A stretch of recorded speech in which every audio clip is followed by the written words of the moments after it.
Olá!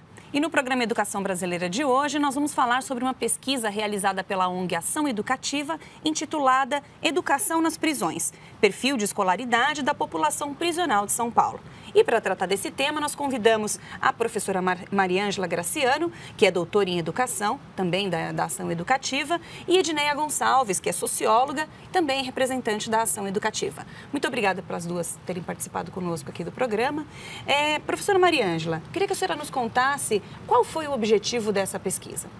Certo. Em 2010, depois de um longo processo de mobilização da sociedade civil, do qual a Ação Educativa participou intensamente, né? Pastoral Carcerária e diversas outras organizações do campo da educação e dos direitos humanos se uniram e para que fossem aprovadas as diretrizes nacionais para a educação nas prisões. Tá? Até este momento, a gente não tinha uma norma específica que determinasse como deveria acontecer a educação nas instituições prisionais. A gente tinha a LDB, que prevê a educação de jovens e adultos, que a gente poderia intuir, né, que poderia ser levada... Não era específica sobre esse ponto. Não era específica. E a gente tinha a Lei de Execução Penal, que previa a educação básica nas prisões, mas não dizia exatamente como deveria ser. Em 2010, depois de um longo processo aí, chamado pelo MEC, pelo Ministério da Justiça, o Conselho Nacional de Educação editou as diretrizes nacionais. E aí, nós, né, da sociedade civil que acompanhamos esse processo, a gente já detectava um grande problema, que é a falta de informação, assim, como funciona efetivamente a educação nas prisões naquele momento, atualmente. Qual vai ser a responsabilidade de cada parte e como vai acontecer na prática? As diretrizes diziam, mas ninguém sabia como estava na realidade, porque você não tinha dados consolidados. No caso do Estado de São Paulo, era mais complicado ainda, porque aqui a Secretaria Estadual de Educação era completamente alheia à educação nas prisões. Quem fazia algum tipo de oferta de educação nas prisões era a FUNAP, que é uma fundação vinculada à Secretaria da Administração Penitenciária. Bom, então, a Ação Educativa e Pastoral Carcerária, diante deste quadro e diante dessa imensa possibilidade, dessa expectativa enorme que a gente tinha da implementação da educação básica efetiva nas unidades prisionais, nós nos unimos e decidimos fazer um diagnóstico de como funciona a educação nas prisões de São Paulo, com o objetivo de entregar esse diagnóstico para a Secretaria Estadual de Educação, que deveria, então, a partir das diretrizes, assumir, que é isso que as diretrizes dizem, né? Que a educação nas prisões deve ser responsabilidade da Secretaria Estadual de Educação, em colaboração com a Secretaria da Administração Penitenciária. E a ideia era entregar este diagnóstico para que a Secretaria pudesse pensar a formação de professores, pensar a estratégia, pensar currículo, pensar a educação que deveria ser ofertada nas instituições prisionais. O que aconteceu foi que toda pesquisa, né, em prisões depende de autorização para entrar. Nós fizemos a solicitação em maio de 2010 e essa autorização chegou para a gente em setembro de 2012. Mais de 2 anos depois. Nesse meio tempo, a gente conseguiu, via Conselho da Comunidade, com o apoio do Conselho da Comunidade da Comarca de São Paulo, fazer uma pesquisa piloto na Penitenciária Feminina de Santana. A gente fez isso em 2011, que foi um momento em que a gente pôde testar instrumentos e ter uma pequena ideia de como acontecia. Mas a gente sabe que no universo prisional, cada unidade tem uma realidade diferente. Cada unidade é um mundo à parte. Então, a ideia era pegar as unidades da comarca de São Paulo, né, e fazer nas penitenciárias e nos centros de detenção provisória, porque também são realidades, a gente achava que eram realidades diferentes, depois os dados da pesquisa demonstram que tem muitas semelhanças. E a ideia basicamente era essa, né, a partir da comarca de São Paulo, ofertar para o poder público um subsídio para pensar o projeto da educação nas prisões em São Paulo. Edneia, o que vocês encontraram indo para dentro desses presídios e do centro de detenção provisória?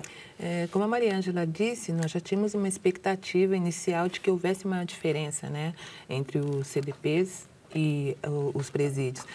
E também tinha uma questão dos regimes, né? O regime fechado, o semiaberto, nós achamos que nós íamos encontrar uma realidade muito mais multifacetada do que nós encontramos. A gente, acho que tem muito claro hoje, lendo os dados, uma expectativa que fica é de que, primeiro, a prisão seja um espaço mais aberto, para quem pesquisa, para quem discute direitos humanos, porque as pessoas, os sujeitos que nós encontramos lá dentro são sujeitos que tinham uma expectativa imensa de solicitar uma educação de qualidade. Nós encontramos profissionais dentro dessas unidades muito interessados em discutir o tipo de educação e a qualidade da educação que seria ofertada. Nós encontramos também um espaço de desconhecimento muito grande dos marcos legais dessa educação. Então, nós chegamos no momento em que as diretrizes, elas estavam aprovadas, elas estavam no processo já de implementação, mas o desconhecimento desse caminho, desse processo era imenso. Agora, junto com toda essa leitura de desconhecimento dos sujeitos que estavam lá dentro, nós encontramos também iniciativas que nós não esperávamos, por exemplo, dentro dos CDPs. Que tipo de iniciativa? Nós encontramos espaços de sala de aula, espaço físico destinado à educação, e uma das informações que nós tínhamos é que no CDP seria impossível você implementar qualquer tipo de ação contínua, porque não havia nem espaço, não havia uma sala, e nós encontramos também experiências de construir um espaço, tentar uma adequação melhor. Uma outra informação que nós tínhamos existem bibliotecas, mas quando nós vamos ver o que são essas bibliotecas e o tipo de acesso, a gente vê que o acesso não é tão fácil, a gente vê que a oferta de livro, o acervo que está lá, não é sempre um acervo diversificado, muita autoajuda, a gente vai encontrar sempre o material didático estocado, e a gente também percebe que as pessoas que querem construir uma educação realmente viva, que leve em consideração a especificidade daquele espaço, nem sempre encontra canais de facilidade para que isso aconteça. Ainda falta muita informação, ainda falta uma ação mais casada com os marcos legais, e ainda falta, eu acho que sobretudo, formação. Formação para os profissionais e formação na área de educação. Eu acho que falta a educação assumir esse espaço como um campo seu.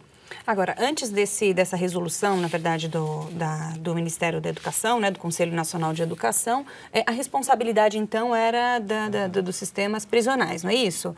Essa educação, ela era responsabilidade, ela era passada para esses detentos por educadores, por tutores? Como é que funcionava isso especificamente? Então, assim, variava Brasil afora. A gente tinha alguns estados em que a Secretaria Estadual de Educação já havia assumido, como é o caso do Rio de Janeiro, Paraná, Acre, e que você já tem, e outros que já funcionava dessa forma, né? A Secretaria Estadual de Educação assumindo. São Paulo era um caso à parte, porque em São Paulo, como não era vinculado à Secretaria Estadual de Educação, o que a FUNAP fazia, ela tinha um grupo de pedagogos que davam uma formação para algumas pessoas sentenciadas, algumas pessoas que estão presas, que tinham uma escolarização um pouco maior, e com essa formação, essas pessoas ajudavam seus colegas a se prepararem para os exames de certificação. O exame de certificação é aquele exame, né, que antigamente o Estado fazia, depois o Nacional, que é o Enseja, que as pessoas fazem uma prova e elas conseguem o certificado, né, do fundamental, médio, e era isso que tinha. Agora, todas as pesquisas de educação nas prisões demonstram. Embora fosse uma experiência interessante, porque de alguma forma você valoriza o conhecimento daquela pessoa que vai atuar como monitor, sentenciado, uma grande precarização, porque é uma formação muito básica sobre alguém que já teve uma história escolar bastante complicada, quer dizer, o fato dela ter um ensino médio não dá a ela a condição de exercer a função de professor, a docência. Você não tinha material didático, então na penitenciária feminina de Santana, que é essa que a gente fez o piloto em 2011, por exemplo, a gente encontrou uma moça que ela, quando estava aqui fora, ela estava fazendo história era a PUC. E ela estava lá presa há muitos anos. E ela, então, assumiu o ensino médio. E o que ela fazia para dar aula? Ela tinha que dar aula de todas as disciplinas do ensino médio.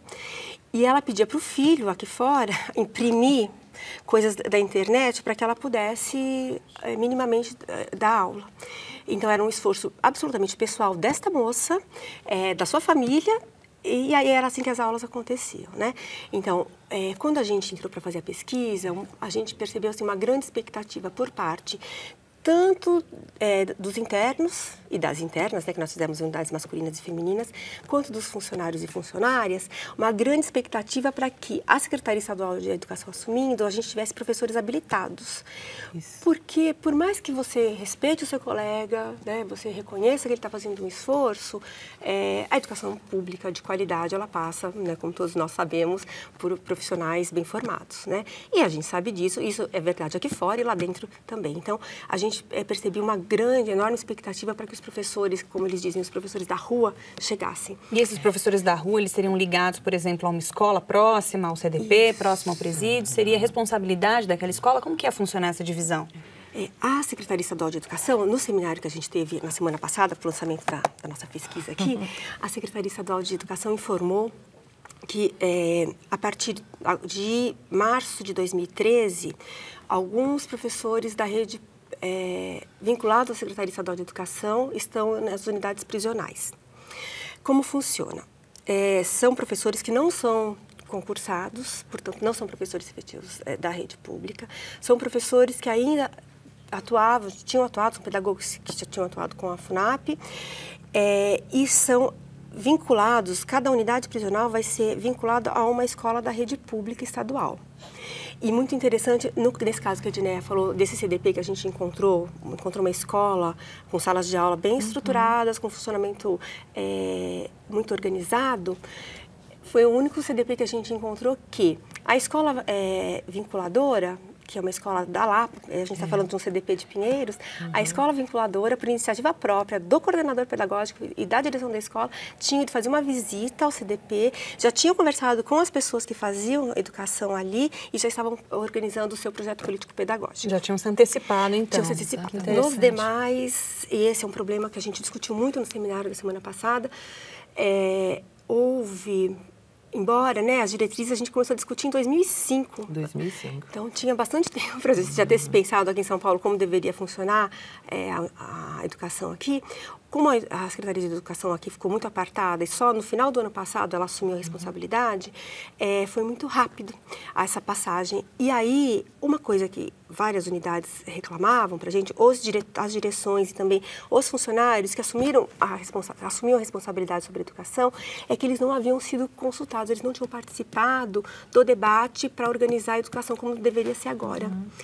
E aí a gente tem um problema, isso a gente discutiu longamente lá na semana passada. Porque você tem um modelo que funcionava de forma absolutamente precária, mas é o que as pessoas conheciam. Aí você agora muda tudo, né? E o modelo que está vindo com profissionais que ainda não foram formados.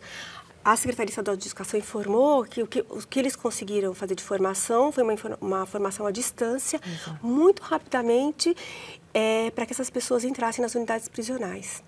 É maravilhoso, né? Assim, nós todos somos... Mas é muito diferente. Gera uma questão muito séria. Você sai dessa preponderância das ações individuais, ou de unidades individuais ou de esforços pessoais em função de garantir o acesso ao direito humano à educação às pessoas privadas de liberdade, mas você passa sem uma transição de formação, de estabelecimento de processo contínuo, pensado, refletido, para uma ação muito focada na escola de referência. E aí o que acontece? Essas iniciativas individuais também, de unidade, acabam sendo perdidas. São experiências que não foram refletidas por uma rede, por um sistema.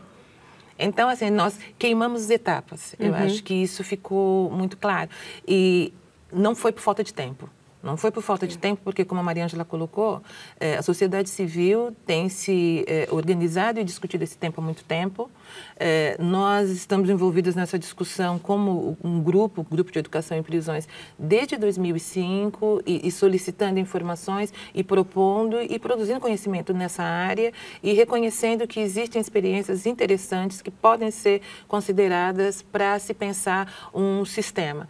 Agora, como os profissionais da educação que estão entrando, que estão sendo inseridos nesse processo agora, vão se posicionar também uma expectativa. Porque é de ter um treinamento, alguma coisa, porque não é uma sala de aula comum, né? Acho que são cada um num nível, tem a questão pedagógica, tem a questão da segurança também, porque acho que esse profissional vai se sentir um pouco acuado. Existe esse tipo de fala? Vocês ouvem, não? Olha, as pesquisas indicam o contrário, viu? Nos estados em que você já tem os professores da rua, né, como eles dizem, atuando lá, muito pelo contrário, é uma convivência absolutamente harmoniosa. Porque você imagina que as pessoas que estão estudando numa unidade prisional, elas têm que querer muito. Porque, assim, é muito difícil estudar, né? Você tem uma concorrência com o trabalho, então, as oficinas de trabalho conflitam com o horário das aulas.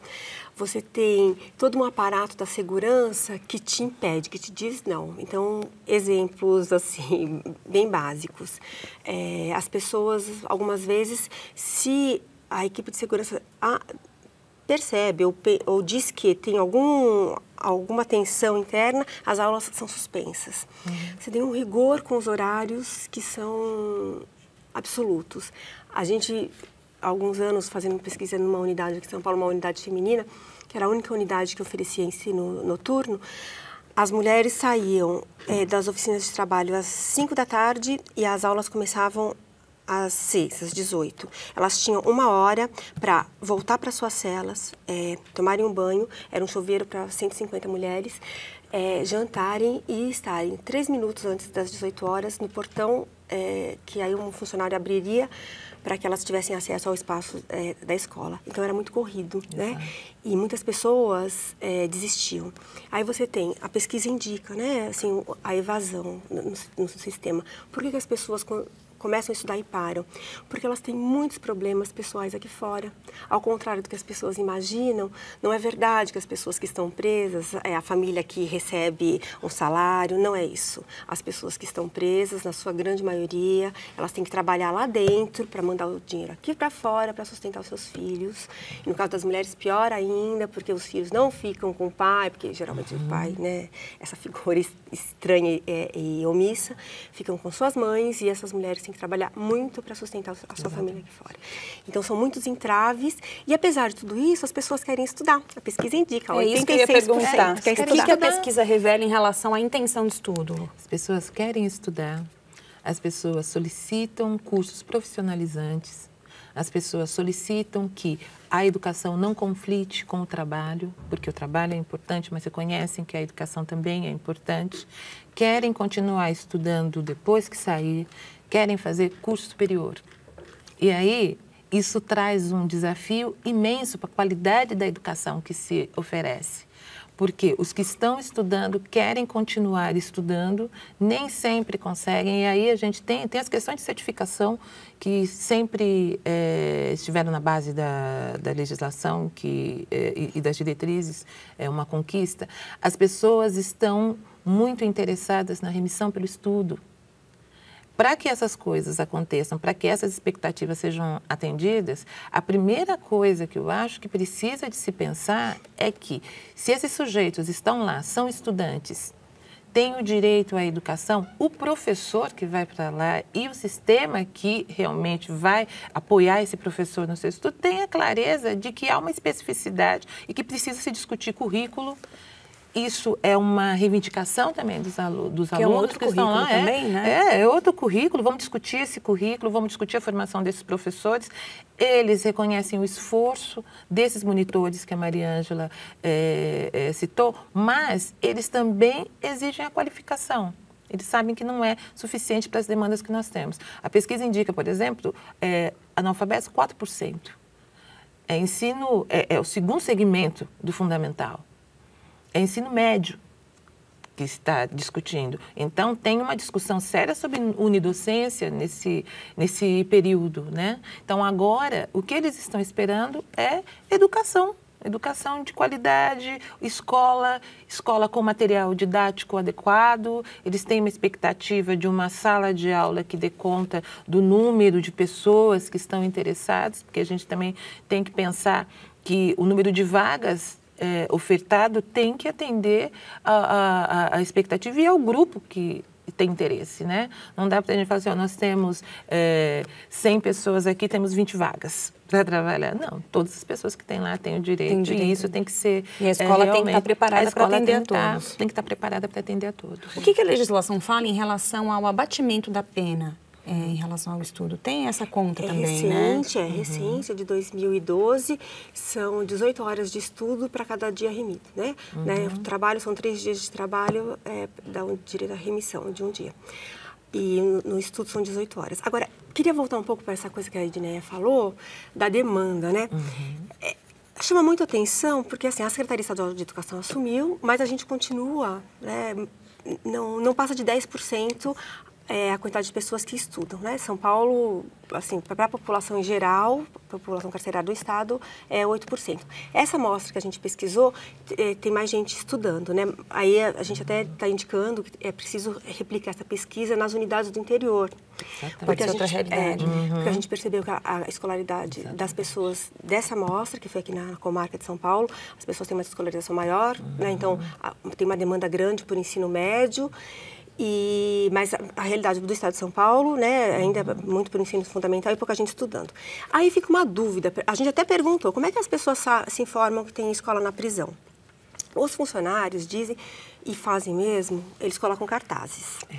Mas as pessoas que estão estudando, ou mesmo aquelas que não estavam estudando, que a amostra...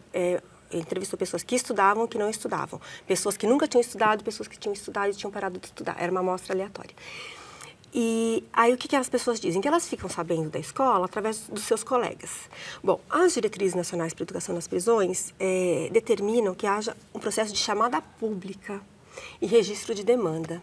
Bom, a chamada pública na educação de jovens e adultos, ela já é uma lei, aqui fora deveria existir, também não existe, mas o que a gente demandou nas diretrizes é que essa informação seja oficialmente transmitida, para que todas as pessoas que estão ali sentenciadas, cumprindo a sua pena, elas tenham a informação de que existe. E mais, que quando ela vai procurar vaga, mesmo que não exista, tem que ter o registro, para que a gente saiba exatamente quantas pessoas querem estudar. Porque o que as pesquisas indicam é que, por estranho que possa parecer, as mesmas pessoas que faziam os cursos de certificação, que se preparavam para os cursos de certificação, são as pessoas que participavam dos cursos da educação não formal, que são cursos do campo da arte e educação, cursos de capacitação profissional, que são ofertados de forma voluntária, como a Neia já disse, às vezes por empresas, às vezes por organizações não governamentais. Quer dizer, não existe um projeto de educação que diga assim, bom,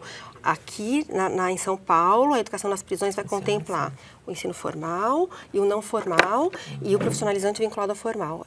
As coisas acontecem de forma absolutamente informal. Mas que... as pessoas que frequentam frequentam todos, e são esses 10%. Aí a gente se pergunta, cadê os outros 90%? Não, simplesmente não querem, né? Não querem, né? Tem uma pessoa da Faculdade de Direito do Largo São Francisco, ela diz assim, a turma do fundão.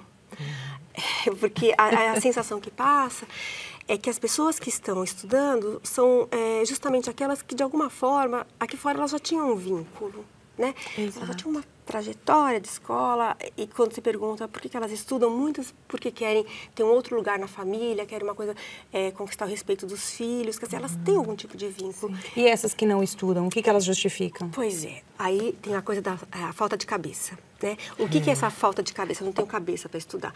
Não ter cabeça para estudar é que você está muito preocupado com as questões aqui de fora, ou muitas vezes questões práticas do seu dia a dia internamente. É interessante que quando a gente fez essa pergunta para os funcionários a gente perguntou assim, por que você acha que as pessoas estudam? Aí eles falavam, porque eles têm interesse, mas grande parte dizem, porque é para matar o tempo. Não é verdade. Assim, o que eles respondem diz justamente o contrário, né? Eles não têm muito tempo para estudar, mas eles querem estudar. E os funcionários dizem que muitas pessoas não estudam porque elas estão muito enfronhadas no mundo do crime, no sentido das organizações, dos meandros da criminalidade, mesmo que estando ali presas. E aí, essa é uma coisa que faz com que elas não consigam dar o passo e buscar um vínculo, que é um vínculo que faz a ligação com o mundo aqui de fora, né? E elas ficam ainda presas a esse universo. E aí, uma grande demanda por formas de estímulo que você, internamente, você diga, que você convença as pessoas de que estudar não é só importante, é bom, né? Porque é isso que as pessoas dizem, que quem estuda se sente bem estudando. Agora, falando um pouco sobre o resultado mesmo, prático desse estudo para essa pessoa que vai sair, depois vai vir para o lado de fora, como eles dizem. Vocês conseguiram entender que tipo de consequência e resultado o estudo pode trazer para essas pessoas quando elas são novamente integradas à sociedade? Acho que tem uma coisa que é básico para quem está privado de liberdade ou não. O fato de você ter um nível de letramento maior te facilita a buscar oportunidades. Você tem um acesso à informação que é totalmente diferenciado de você sair com aquele mesmo nível de dados, de informação que você teve na entrada. Então, a primeira coisa, a gente, acho que há um tempo atrás, achava assim, a educação resolve tudo. Não resolve tudo, mas ela facilita a sua ampliação de oportunidades, te facilita a fazer mais escolhas, te amplia o leque para você buscar alternativas para A ou B, para as escolhas que você faz na sua vida. Então, eu acho que aí a gente lembra do Paulo Freire, né, sabe? A tua visão de mundo realmente amplia, sabe? Te liberta nesse sentido, de você poder acessar informações que antes, pelo nível de letramento que você tinha, era muito mais difícil você ter contato. Então, isso é essencial para você construir e reconstruir projeto de vida. Eu acho que é o ponto de partida. Agora, olhando de novo para essa pesquisa, Maria Ângela, quando a gente pensa no que se tem e no que se espera em relação à resolução, em relação à legislação que prevê, sim, que os detentos têm direito ao estudo, o que falta melhorar para que se chegue agora está tudo certinho, agora está funcionando direito? Falta a sociedade como um todo discutir a execução da pena.